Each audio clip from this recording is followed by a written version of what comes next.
aya mabere n'Imana yayazanye, ntago ari isuti yiremereye, ni amabere, ni Yesu wayampaye. Najyaga nibaza ukuntu nzagira ikibuno nkikoraho nkumva nanjye ngifite, nacyo ndagisengera, dore Yesu yarakimpaye. Ntago ari imyenda, dore ngiki ngiki. Ndashimira Imana ko nameze amabere, muyihereze icyubahiro. Ndashimira Imana ko nameze ikibuno, muhereze Imana icyubahiro. Ibi bintu byose mbabwiye nari narabisabye Imana. Mbese birakwiriye ko abagore barata amabere n'amabuno manini ku ruhimbi mu rusengero cyangwa se mu rusengero muri rusange? Nyamara byakomeye muri ADEPR. Njyewe turi kuvugana ndi umudiventiste umunsi wa 7, ariko ntabwo ngira kurobanura cyane amadini. Icyo ngenderaho ni ukuri cyane, ni nkubwira ngo nkunda ba ADEPR cyane, ubyumva uko nguko. Mbakundira yuko biyoroshya mu myambarire, mu mirire no mu minywere. Iyo mbonye bambaye mu buryo karemano biranezeza cyane, nkumva umutima wanjye uhuye n'uwabo. Kubw'ibyo rero ndabakunda cyane. Icyakora reka mbabwire ngo hari ikintu cyambabaje cyane, hari ikintu nabonye kirambabaza cyane ku buryo ntabasha kwiyumanganya. Niyo mpamvu uyu mwanya nshaka ko tukiganiraho, namwe mukambwira niba bikwiriye cyangwa se niba bidakwiriye, kuko kubw'ibyo byaba byakomeye muri ADEPR kubona abagore bari kurata amabere manini n'amabuno manini ku ruhimbi mu rusengero, abizera babareba. Cyaba ari ikibazo gikomeye. Mbere yuko dukomeza iki kiganiro, munyemerere tubanze dusome amagambo make aboneka muri Bibiliya. Turasoma muri Yeremiya 9 umurongo wa 23 ndetse no wa 22. Haravuga ngo, Uwiteka avuga ati, umunyabwenge ye kwirata ubwenge bwe, n'intwari ye kwirata ubutwari bwayo, umutunzi ye kwirata ubutunzi bwe, ahubwo uwirata yirata ibi, yuko asobanukiwe akamenya yuko ari njye Uwiteka ugirira imbabazi no kutabera no gukiranuka mu isi, kuko ibyo ari byo nishimira, niko Uwiteka avuga. Ndetse no mu rwambere rw'Abakorinto igice cya mbere umurongo wa 31 haravuga ngo, uwirata niyirata Uwiteka. Aya magambo uzayumvana abantu benshi cyane, cyane abakristo, kuwirata akwiriye kwirata Uwiteka, mu gihe aya magambo ari yakwiriye kuranga abakristo abari bo bose.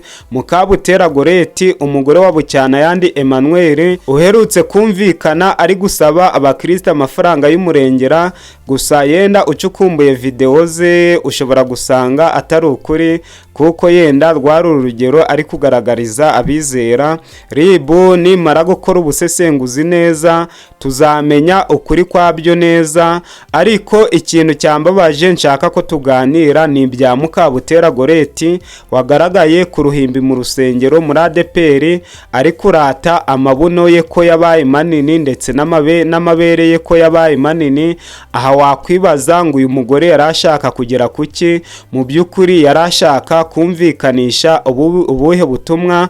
Umubyeyi nkeka ko afite abana akababyiruye, mu by'ukuri byaba ari byiza kurata amabere manini n'amabuno manini tena mu rusengero, cyane cyane ko n'ahandi hantu nibura umukristo utemerewe kuyarata.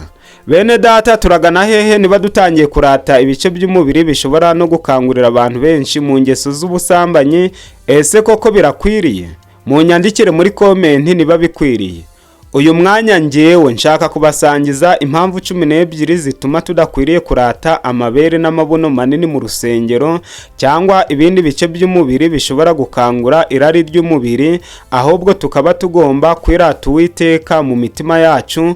Uwo muri kumwe ni Nzayisenga Jeanne Paul, enseignant et naturopathe, ndi umurezi n'umujyanama w'ubuzima. Mu biganiro byinshi mategurira nkunze kubagezaho amabanga yatuma mugira ubuzima bwiza. Niyo mpamvu nsoza n'iyi video ndababwira, ndabaha bonasi y'ikintu mwakora mukabasha gutandukana n'uburibwe bw'umutwe. Kuki nta gice na kimwe cy'umubiri dukwiriye kurata mu rusengero cyangwa ahandi hantu? rimwe mu rusengero haba hateraniye abantu benshi baje gusenga Imana no kuhahurira n'Imana, sahagaragarizwa ubwiza bw'umubiri. Iyo umuntu agaragaza ibice by'umubiri nk'amabere cyangwa amabuno, yibagirwa intego nyamukuru yo kuramya Imana mu mutima ndetse no mu kuri. Kabiri, umubiri wacu ni impano y'Imana, ariko ntugomba kuba intwaro yo kwishimisha cyangwa se kwishimagiza imbere y'abandi. Uwiyereka abantu kubera umubiri aba yibeshya, kuko ishema nyakuri riva mu kubaha Imana, ni ukuvuga icyubahiro nyakuri kiva mu kubaha Imana. Ibi uzabisangana abantu benshi. Gatatu, Imana ireba mu mutima si isura cyangwa umubiri. Aya magambo wayasanga mu gitabo cya mbere cya Samweli 16:7. Niyo mpamvu kwitwara mu buryo bwo kurata umubiri mu rusengero ari ukwereka isi aho kwereka Imana umutima wicishije bugufi. Kane, kwirata amabere cyangwa amabuno ni ugushaka gushimisha abantu, ariko kwirata Uwiteka ni ukugira ishema ryo kumukorera no kumutunga mu mutima, bikagaragara yuko Uwiteka umubitse mu mutima wawe. Abashaka gushimisha abantu babura ibihembo by'Imana. Gatanu, iyo umukristo yambara mu buryo bwiyubashye, agaragaza ko yubaha urusengero n'ab'iwabo b'Imana, ariko kwambara mu buryo bwo kureshya abandi bituma urusengero rusuzugurwa n'abatizera. Nyabuna igihe mwambaye mugiye mu rusengero, mujye mwambara neza, bigaragare yuko mugiye gusenga Imana, naho ubundi nta tandukaniro ryaba riri hagati y'abasenga n'abadasenga. Gatandatu, kwerekana ibice by'umubiri mu rusengero bishobora kuba imbogamizi ku bandi basenga, bikababuza kwibanda ku ijambo ry'Imana, ugasanga ni wowe barangariye. Imana ntishimishwa n'ikintu cyatuma abandi bacogora mu gusenga. Nyabuna mushobora kuba inzitizi mu bandi, aho kugira ngo mube imbogamizi y'abantu baje gusenga. Muje mukora ibishoboka byose intekerezo zabo muzerekeze ku Mana.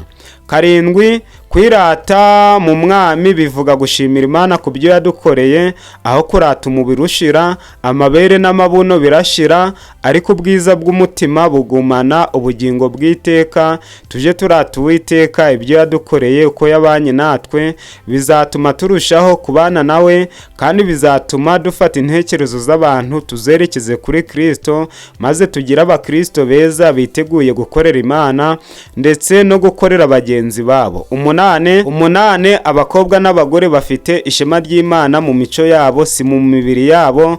Uwiyambika isuku, ubwitonzi n'ubwenge abagaragaza ishusho y'umukristo wuzuye umwuka w'Imana utari uwa kamere. 9, umukristo nyakuri amenya ko kwambara neza ari uguhesha icyubahiro izina rya Yesu Kristo. Iyo yambara mu buryo bwo kwerekana umubiri, abatesha agaciro umwuka wera utuye muri we. Dukwiriye kumenya yuko umubiri wacu ari inyubako y'umwuka wera, kubw'ibyo ntabwo dukwiriye kwirata. Iyo twirase dutesha agaciro umwuka w'Imana, cyangwa se tukagayisha izina ry'Imana. Ni byiza ko twiyoroshya kandi ko twicisha bugufi, kugira ngo izina ry'Imana ryandikwe mu ruhanga rwacu. 10, kwirata mu mubiri bitera ishyari, irari n'ubwibone, ariko kwirata Uwiteka bitera amahoro, ubugingo, umutuzo n'umutima wicisha bugufi. Izi zikaba ingororano z'umuntu wicisha bugufi kandi akabana n'Imana mu mahoro. Uwiringira ubwiza bw'umubiri aribeshya, kuko umubiri ushobora kugwa umunsi uwo ari wo wose, ariko umuntu wiringira Imana ahoraho iteka ryose ari urwibutso mu bantu, kandi indangagaciro ze zihora zerekeza abantu ku byiza, kandi ku iherezo rya byose azabona ubugingo buhoraho. 11, umuntu wirata mu Mwami ahora afite ishema ridashira. Nta myambarire, nta mashusho cyangwa amavuta ashobora kumuha icyo isengesho no kwizera bitanga.